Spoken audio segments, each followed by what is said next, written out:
Movie की शुरुआत में हम देखते हैं कि स्मैश फैमिली हॉस्पिटल में है और नए सदस्य के आने का इंतजार कर रही है। मिसेस स्मैश बच्चे को जन्म देने के लिए काफी ज्यादा दम लगा रही है। जोर से धक्का देने के बाद बच्चा हवा में उड़ जाता है। वो हवा में काफी देर तक पलटे खाता रहता है और उसके सर पर पहले से बाल भी हैं, लेकिन शुक्र है डॉक्टर का जिसने उसको पकड़ लिया और बच्चा फैमिली को वापस दे देता है।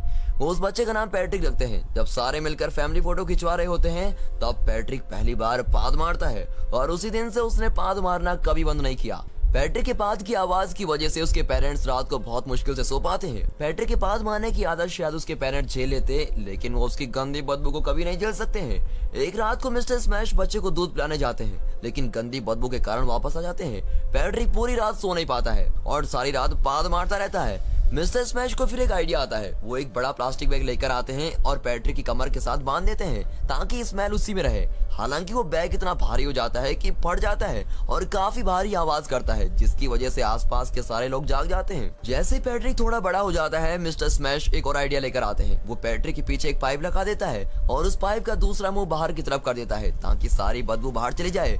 लेकिन पैट्रिक बहुत ही ज्यादा हिल रहा होता है, जिसकी वजह से वो पाइप फिट नहीं हो रहा होता है। अब एक बार तो पाइप सीधे मिस्टर स्मैश के मुंह पर आकर रुकती है और वैसे पैट्रिक पाद मारता है, जिसकी वजह से मिस्टर स्मैश हॉस्पिटलाइज हो जाते हैं। अब इस घटना के बाद मिस्टर स्मैश खुद को काम में बिजी रखते हैं और घर पर बहुत ही कम रुकते हैं, लेकिन आखिरकार वो अपनी फैमिली से माफी मांगता है और हमेशा के लिए उनको छोड़कर चला जाता है। पैट्रिक की बड़ी बहन डेनिस उसको सख्त नफरत करती है और मिसेस स्मैश भी इन सब मुसीबतों के लिए पैट्रिक पर आरोप लगाती है। पैट्रिक अपने स्कूल के पहले दिन के लिए काफी ज्यादा एक्साइटेड हो जाता है। पैट्रिक सभी की तरह क्लास में रहना चाहता है, लेकिन थोड़ी देर बाद वो पाद मार देता है और सारे बच्चे उससे दूर चले जाते हैं और उस पर हंसने भी लगते हैं। लेकिन एक लड़का एलन वो पैट्रिक के साथ अच्छे से रहता है। एलन को एक बीमारी होती है जिसके कारण उसके सूंघने की क्षमता कम होती है। वो दोनों काफी अच्छे दोस्त बन जाते हैं और सब कुछ एक साथ करते हैं। एलन के आने से भी पैट्रिक की जिंदगी आसान नहीं होती। पैट्रिक का स्कूल में एक लड़का डेमन हमेशा उसका मजाक उड़ाता रहता है। सुबह असेंबली के वक्त सभी बच्चों को स्पेशल गेस्ट की स्पीच के लिए चुप रहने को कहा जाता है और सारे वैसे ही करते हैं, लेकिन पैट्रिक बहुत ही गंदी और बड़ी बात मारता है, जिसकी वजह से उसको स्कूल से कुछ दिनों के लिए सस्पेंड भी कर दिया जाता है। पैट्रिक बड़े होकर एस्ट्रोनॉट बनना चाहता है, लेकिन उसको पता नहीं है कि वो इस प्रॉब्लम की वजह से कभी बन पाएगा भी या नहीं। अगर वो कभी एस्ट्रोनॉट बन भी गया तो स्पेसक्राफ्ट में पाद मारने से स्पेसक्राफ्ट ही ब्लास्ट हो जाएगा। पैट्रिक बार बार स्पेस और एस्ट्रोनॉमी के शोज देखता रहता है और उसका दिल टूट जाता है जब उसका फेवरेट एस्ट्रोनॉट कहता है कि एस्ट्रोनॉट को खुद पर पूरा कंट्रोल होना चाहिए। और दूसरी तरफ एलन एक साइंटिस्ट बनना चाहता है और एक ऐसी मशीन इन्वेंट करना चाहता है जो फ्यूल के बिना उड़ सके। पैट्रिक एलन से ऐसी डिवाइस बनाने के लिए हेल्प मांगता है जो उसके पाद को दबा सके। अब एलन ये चैलेंज मान जाता है। एलन बैकवार्ड में काफी घंटे लगाता है और एक ऐसी डिवाइस तैयार करता है जो पाद को इकट्ठा कर सके और उसको दबा सके, जिसका नाम है थंडरपेंट्स। असली दोस्त दोस्त के लिए कुछ भी कर सकता है, जैसे कि एलन ने पैट्रिक के लिए किया। दोस्तों, आपके भी सच्चे दोस्त होंगे और मजेदार किस्से भी। अपने मजेदार किस्से कमेंट्स में जरूर बताइएगा, आपके कमेंट्स पढ़कर बहुत ही मजा आता है। जब पैट्रिक एलन का बाहर इंतजार कर रहा होता है तो उसकी कोई चुपके से फोटो ले रहा होता है और सब हो जाने के बाद एलन पैट्रिक को डिवाइस पहनाता है जो बटन दबाने से पाद को एक बॉक्स में इकट्ठा कर लेती है। उसके बाद बॉक्स को एक स्टेबलाइजर में रखा जाना था जिससे पाद को दबा सके और उसकी बदबू भी बाहर नहीं आए। पैट्रिक अपने दोस्त का बहुत ही ज्यादा शुक्रगुजार करता है क्योंकि उसने बहुत ही बड़ी मुसीबत खत्म कर दी है। इससे पहले पैट्रिक को सिर्फ ग्रेन से खाने पड़ते थे, इसलिए वो अपनी बहन के पास जाता है और उसकी प्लेट से बीन्स का चम्मच भर के खा लेता है। अब डैनी से देखकर चुप हो जाती है क्योंकि वो उसका हमेशा मजाक बनाती थी कि वो टेस्टी खाना नहीं खा सकता। अब अगले दिन स्कूल असेंबली में सबको चुप रहने को कहा जाता है। थंडरपेंट्स काम कर जाती है। पैट्रिक के पादने की आवाज किसी को नहीं सुनाई देती और लंच ब्रेक के दौरान पैट्रिक एलन को उसका यूनिक टैलेंट बताने को कहता है क्योंकि उसके फेवरेट एस्ट्रोनॉट ईडी शेफर्ड ने एक टीवी शो के दौरान कहा था कि सब में कोई ना कोई यूनिक टैलेंट होता है। एलन उसको कहता है कि उसमें कोई यूनिक टैलेंट नहीं है। जैसे ही एलन और पैट्रिक बात कर रहे होते हैं, डेमन वहां जाता है और पैट्रिक का लंच मांगता है। डेमन लंच बॉक्स की जगह उसकी पाद इकट्ठा करने वाला डब्बा छीन लेता है और जैसे डेमन वो डब्बा खोलता है वो फट जाता है और उसमें से काफी गंदी बदबू निकलती है जो उसके चेहरे पर ग्रीन कलर का पाउडर फैल जाता है। अब डेमन पैट्रिक पर काफी ज्यादा गुस्सा हो जाता है। उसको लगता है कि पैट्रिक ने उसके साथ कोई प्रैंक किया, जिसकी वजह से डेमन पैट्रिक को लटका देता है। अब डेमन और उसके दोस्त पैट्रिक की थंडरपेंट्स फाड़ देते हैं और उसको खूब मारते हैं। जैसे ही पैट्रिक पाद मारता है तो सभी पीछे हट जाते हैं और सभी बच्चे उसको पाद मारने वाला बुलाते हैं और उसका बहुत ही गंदा मजाक उड़ाते हैं। बेचारा पैट्रिक अब पानी धोकर वहां खड़ा रहता है। अब शाम के वक्त एलन पैट्रिक के पास जाता है और उसके पहले वाले अच्छे थंडरपेंट्स देता है। हालांकि पैट्रिक ने पाद को दबाने की इच्छा खो दी होती है क्योंकि उसका सपना एस्ट्रोनॉट बनने का है जो किसी भी तरह पूरा नहीं हो सकता। अब एलन पैट्रिक को कहता है कि एस्ट्रोनॉट बनने के लिए फिजिकली फिट होना चाहिए और उसके लिए बहुत ही ज्यादा एग्जाम भी पास करने होते हैं, लेकिन पैट्रिक ना ही फिजिकली फिट है और ना ही इतना होशियार है कि एग्जाम पास कर सके। फिर एलन ये सब बोलने के लिए पैट्रिक से माफी मांगता है, ये जानते हुए भी कि एलन सच बोल रहा है। पैट्रिक वहां से चला जाता है। जब एलन घर वापस चला जाता है, पैट्रिक के घर के बाहर दो आदमी पैट्रिक पर नजर रखते हैं। हम देख सकते हैं कि उनके पास एलन और पैट्रिक की काफी फोटोज हैं, जिससे पता चलता है कि वो उनकी जासूसी कर रहे हैं। उसी हफ्ते मिसेस स्मैश पैट्रिक को हॉस्पिटल लेकर आती है ताकि उसका अच्छी तरह से चेकअप हो सके। डॉक्टर ये देखकर हैरान रह जाते हैं कि पैट्रिक के शरीर में 2 पेट हैं। डॉक्टर इसको चमत्कार कहता है, लेकिन ये चमत्कार किसी काम का भी नहीं है। इसे कहते हैं किस्मत बुरी होना। चमत्कार तो हुआ लेकिन कोई फायदा नहीं हुआ। पैट्रिक ये जानकर काफी खुश होता है क्योंकि उसको लगता है कि ये उसकी यूनिक क्वालिटी है जो एस्ट्रोनॉट बनने में उसकी मदद करेगी। अब इसी दौरान एलन इन्वेंशन कंपटीशन में पार्टिसिपेट करने का सोच रहा होता है, जिसमें उसको वो फ्लाइंग मशीन बनानी है जो बिना फ्यूल के 100 मीटर तक उड़ सके। ये जानने के बाद कि पैट्रिक के 2 पेट हैं, एलन पैट्रिक के पादने की शक्ति का इस्तेमाल करता है। कंपटीशन के दिन काफी बच्चों ने भाग लिया होता है, पर कोई भी डिवाइस उस लाइन तक नहीं पहुंच पाता। अब कुछ डिवाइस बीच में गिर जाते हैं और कुछ डिवाइस तो शुरू ही नहीं हो पाते।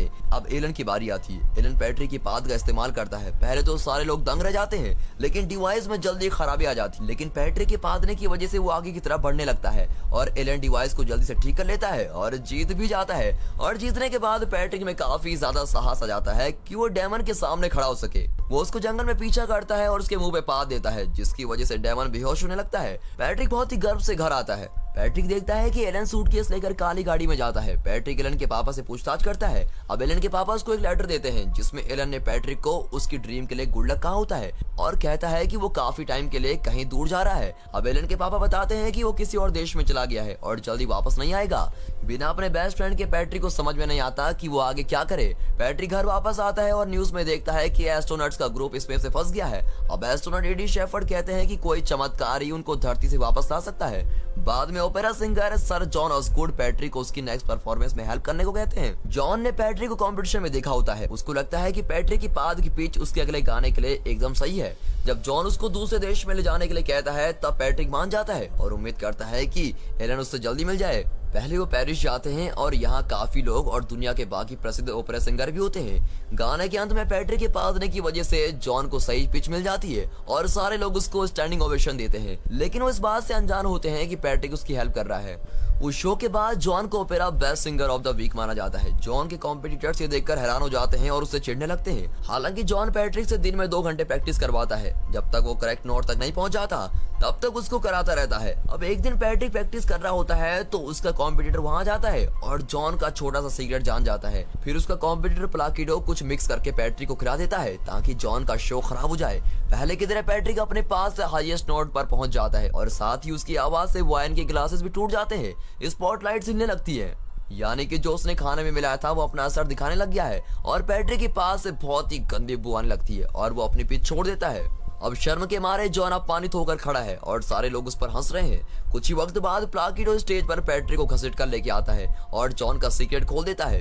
वैसे ही स्पॉटलाइट प्लाकिडो पर गिरती है और वो मर जाता है। पैट्रिक और जॉन पर मर्डर करने का आरोप लगाया जाता है। काफी लोग ये गवाही देते हैं कि पैट्रिक बहुत निर्दयी है। डेमन पैट्रिक पर पाद से मारने का आरोप लगाने लग जाता है। अब एलन ये सब किसी और देश से टीवी पर देख रहा होता है और पैट्रिक को यहाँ लाने के लिए कहता है। कोर्ट में दिखाते हैं कि पैट्रिक पर सारे आरोप लगाए जाते हैं और उसको मारने का हुक्म दिया जाता है। जैसे उसको मारने लगते हैं एक चमत्कार हो जाता है। यूएस का स्पेशल एजेंट आता है और कानूनी तौर पर पैट्रिक को हेडक्वार्टर्स लेके जाता है। ये इंसान वही है जो पैट्रिक और एलन पर काफी समय से जासूसी कर रहा था। पैट्रिक प्राइवेट जेट में अमेरिका चला जाता है और अमेरिका पहुंच जाने के बाद पैट्रिक एलन से दोबारा मिलने लगता है और एलन उसको बताता है कि उसने एस्ट्रोनॉट एडी शेफर्ड से बात की है। एस्ट्रोनॉट एडी शेफर्ड उसको एक प्रतिभाशाली बच्चा मानते हैं और उसको उन सब एस्ट्रोनॉट्स को बचाने के लिए चुनते हैं जो स्पेस में फंसे होते हैं। वो कहता है कि ये एक सीक्रेट है जो उसने जाने से पहले नहीं बताया। फिर एलन पैट्रिक से माफी मांगता है और दोनों में सुलह हो जाती है। पैट्रिक को ये भी कहा जाता है कि वही एक ऐसा इंसान है जिसके 2 पेट हैं और वही फंसे हुए एस्ट्रोनॉट्स को बचा सकता है।